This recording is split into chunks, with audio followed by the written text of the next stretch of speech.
You just got on the board of your homeowners association, and your first question is, what do I do now?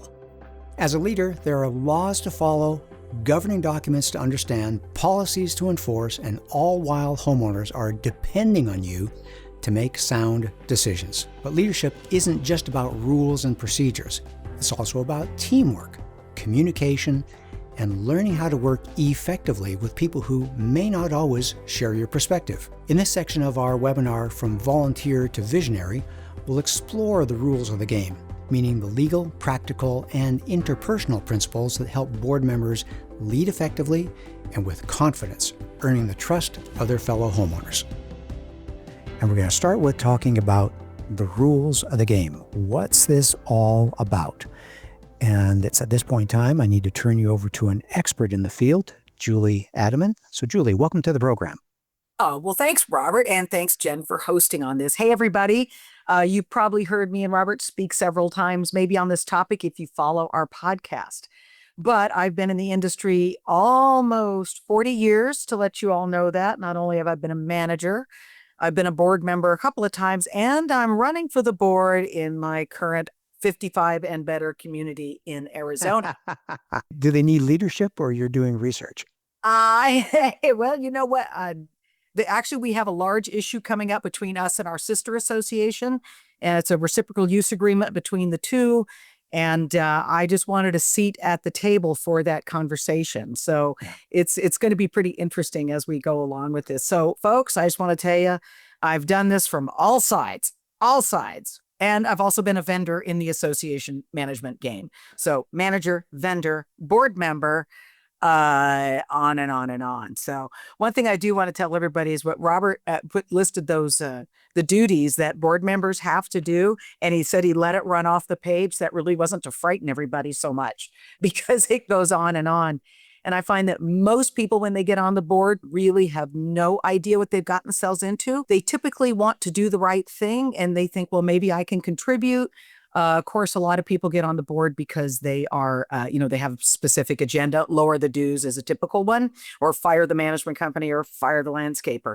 But when you are a new board member, this particular slide that is up here on the screen is really the first things that you kind of need to familiarize yourself with. Number one, you need to know the law governing your state. It has to do with community associations. Now, if you live in a heavily regulated state such as California or Virginia, Florida, there's a couple others. Knowing this is very important, but you should familiarize yourself with this, and you can do that in a pretty easy way. Most of the larger law firms in your state will provide a document or a booklet for free to board members and management companies on the laws in that state.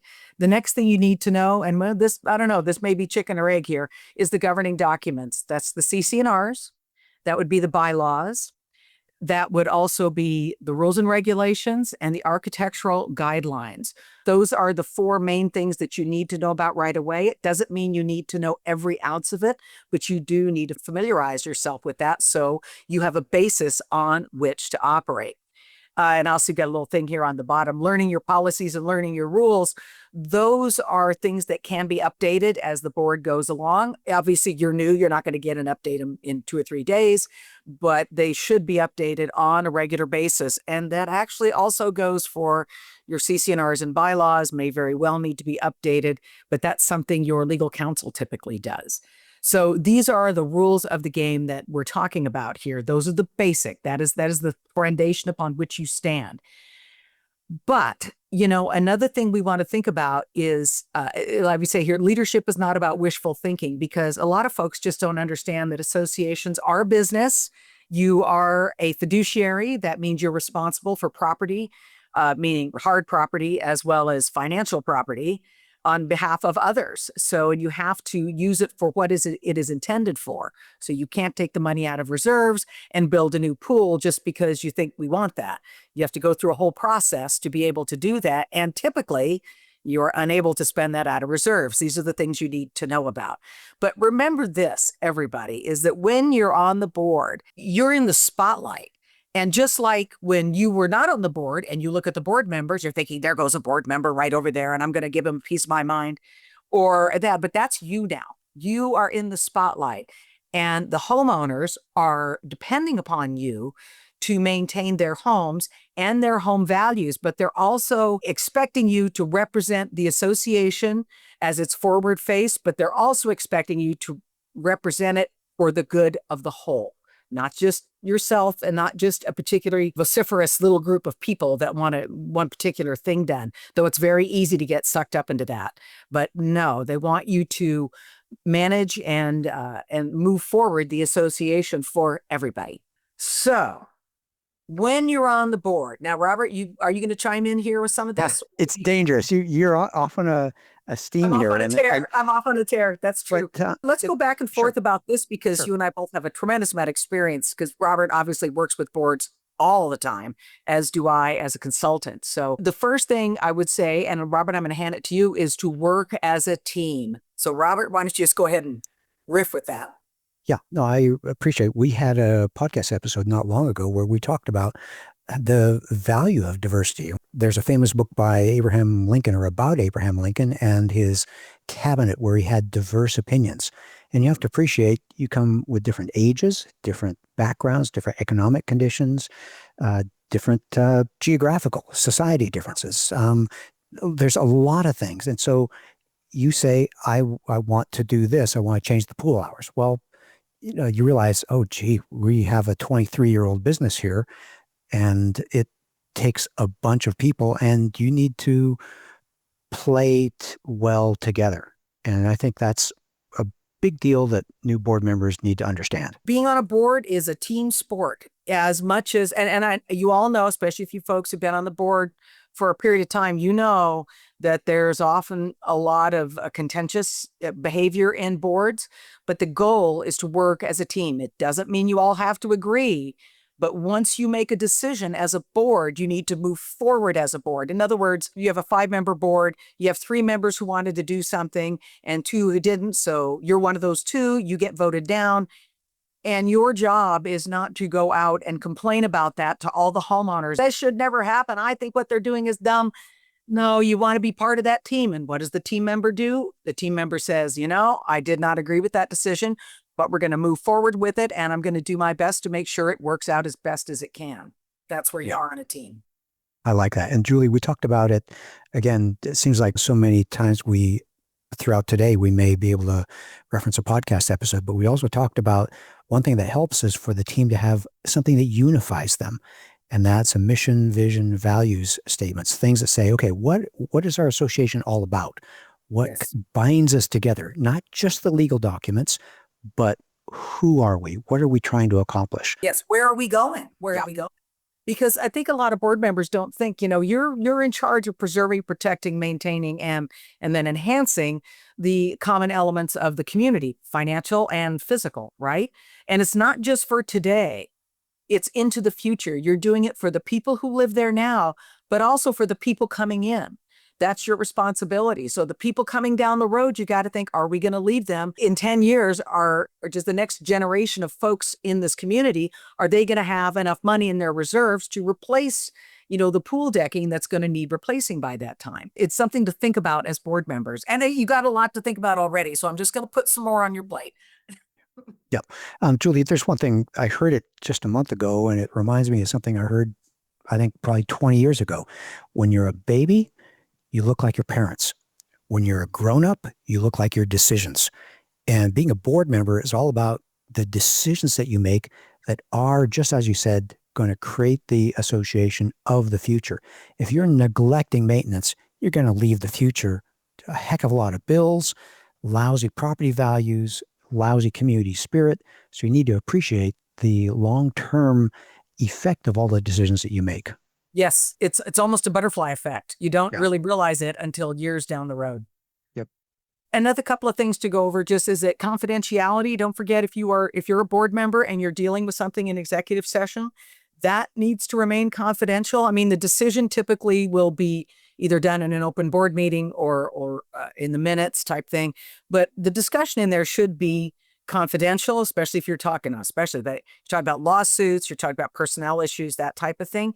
And remember that if you're on the board, any comment you make whether it's flippant or you were kidding or it was just an aside, is public. And so I hate to say it, but everything you utter is public. Funny thing today, I'm on a USMS swim team here in my community. And someone asked me today about something they heard the board president at my association say about something or other.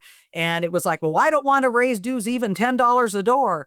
And I'm thinking that's probably not even true. I mean, who heard it? Who said it? Or maybe it was flippant. Maybe he's quoting somebody else. But these things grow exponentially around community associations. So remember, you just have to be aware. It's just like being a parent. Kids will hear you say things and you may not even have meant it, but they take it to heart. It's they learn a lot of new words. They do learn a lot of new words. I think there's a whole country song about that. Yeah. Anyway, and so the bottom line is you need to communicate clearly and consistently, but also remember everything you say is public. On the board, the soft skills matter. Now, this is a really interesting thing. In my most recent, I have a publication that goes out to about 13,000 people a month, and I've been doing it for these many, close to 30 years. I hate to even say that. It's true, though. And I did a thing called the board member job description. And there's hard skills that we'll talk about, but we kind of talked about it behind there. But the soft skills that you have are also part of your job description. So the thing is, you have to be able to work within a group when you don't necessarily like other people and you don't agree with them. You need to be able to moving the association forward as, again, we're back as a team, but you have to be able to regulate yourself and your emotions, even when you are working with people, other board members, committee members, maybe even homeowners that you don't like very much, or that you are always going to butt heads with just due to your personality types or even your political differences. I mean, that's a big issue right now in community associations as it is everywhere else. So the soft skills, it's kind of the emotional intelligence. Can you read the room when you walk in? Or are you just always on your own program? I urge everyone to think about that, to develop those kind of softer skills. And by that, I don't mean feminine skills. I just mean ones where you are able to discern what other people are thinking or feeling while keeping your own emotions and feelings in check. And when you're able to keep yourself in check, you're able to listen to those people and their problems a little more, I would say, adroitly or astutely. So that's another thing that really matters for board members. Your technical skills are often very, very needed, whether it's communication or your writing skills or anything like that. But those soft skills, they matter. Yeah, Julie, I want to take that a little bit further. I'm thinking about some of the boards that I've seen, and I want to make sure people are hearing us say, don't shun someone, don't cancel someone. Appreciate the pressure. If you got someone who regularly says, but I want us to do this, appreciate that. And appreciate that that is at least one voice of the entire community saying, maybe we should extend the pool hours. Maybe we should have the pool service twice a week instead of just once a week. Just keep that in the back of your mind. Appreciate that there are those different opinions. You got so many different backgrounds, just male, female. Cultural backgrounds, age, all these things that we talked about before. Language. Training, yeah. Whether you're on the board or off the board, your homeowners or whatever, is that. So if you're an entrepreneur, by nature, you are a risk taker.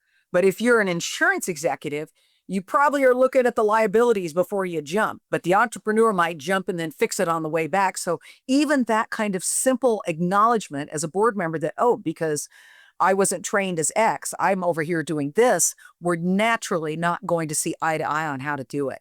So this is really, I think most board members don't realize how much being on an HOA board or, condo board is going to test that ability to listen, to try and see it from someone else's perspective and bring it together to move forward. It's never going to be perfect. No one's ever going to get exactly what they want.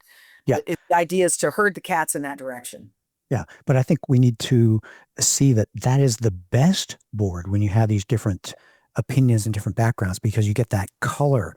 And I think of it like a football team where you got some really big guys and you got some really fast guys and you have maybe an incredibly clever guy.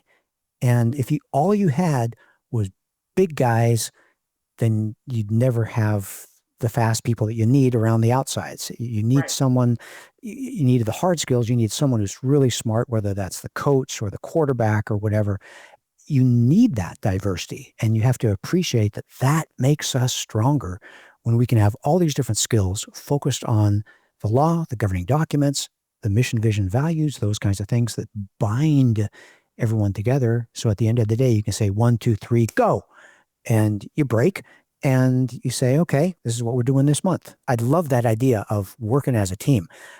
Julie, can I take you back mentally to the last slide where you talked about confidentiality? And let's say most board members have a spouse.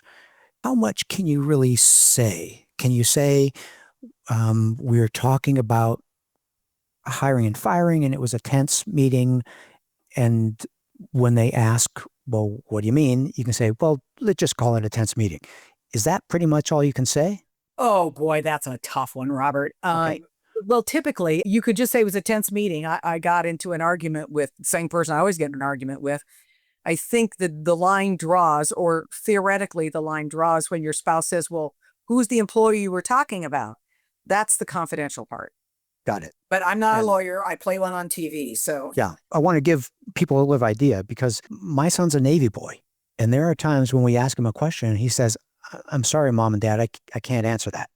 yeah. And If I told you, I'd have to kill you. Yeah. there you go. We need to appreciate that you, again, are a fiduciary. Maybe you can talk a little bit about that, of a multi-million dollar not-for-profit real estate corporation. And you need to act like a board member and not just be loose, what is it? Loose lips sink ships. Loose lips sink ships. Exactly. Yeah. Okay. All right. Well, let's push on.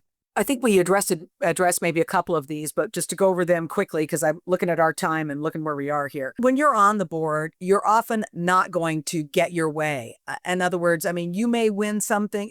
You're in politics, people, now. I mean, no matter what you think, you are now a politician. And so there's a lot of give and take within this. You're not going to get your way all the time with other board members, or if you want to do something against policy or want to change policy. Unfair and unwise. Robert, where were you going with this when you're talking about that? Well, you want something and it's not fair to other current owners, or it's not fair to future owners. I see that all the time when people want to reduce their reserve funding, and all that does is push a special assessment onto future owners' shoulders. And unwise, I had a property that says, well, we want the balcony owners to pay more because they're the ones with balconies. And I was like, well, that's not what your governing documents say. Your governing documents say everyone pays equal assessments. And once you start going down a path of, well, I think, or I should, and you're not following what second bullet point, you're not following the governing documents or the law, policy, that's risky. And that puts you as a board member in, again, we're not attorneys here, but when I've heard other seminars with attorneys speaking, they say that's kind of stuff that's going to stick your neck out in case there's a disgruntled homeowner who has a friend or a son or a parent who's an attorney and wants to sue you. You don't want to do that. Yeah. And the balcony thing, here's, as board members, you should know this. What Robert's talking about is in the state of California. And I think there may be a couple others now about the balconies. So typically that's in a condo association. People are mid-rise or something, and they have balconies. Well, the state of California now has the balconies must be inspected. How often, Robert? Every 9th year. Every 9th year. But the balconies, though, it's exclusive use common area. In other words, just that unit gets to use the balcony. It's still common area. So you do, as a condo owner, typically you own 1/100th an undivided interest of, if you have 100 units, it's 1/100th of the common area. So that's not something that board could do, would charge everybody. And though it sounds good, it kind of sounds logical, but legally you couldn't do it. Yeah, and that's where I was going with both the unfair and unwise. Okay. Yeah, we need to keep pressing forward. Okay. Business judgment rule. Robert, you love this one. You do it. Sure. Again, it's a rule of the game. It's how you will be judged. And you're judged based on, it's a concept across the entire country. It's not statewide. And so it's something you need to know, that you will be judged basically on your duty of care. Were you looking after the best interests of the association? Were you loyal to its needs over yourself? And the classic is when you wanted to keep the assessments low, rather than increasing them to the needs of the association because you were loyal to yourself. Well, you need to be loyal to the association, putting the association's needs first. That's that duty of loyalty. And duty of inquiry, we talked earlier about how you're a team. And maybe you don't have a financial whiz on the team. Maybe you don't have someone who knows about what plants work in the front versus what plants work in the back. This duty of inquiry is you as a board member need to ask questions rather than just flip a coin and move forward. You again are responsible for the assets of other people. You're a fiduciary.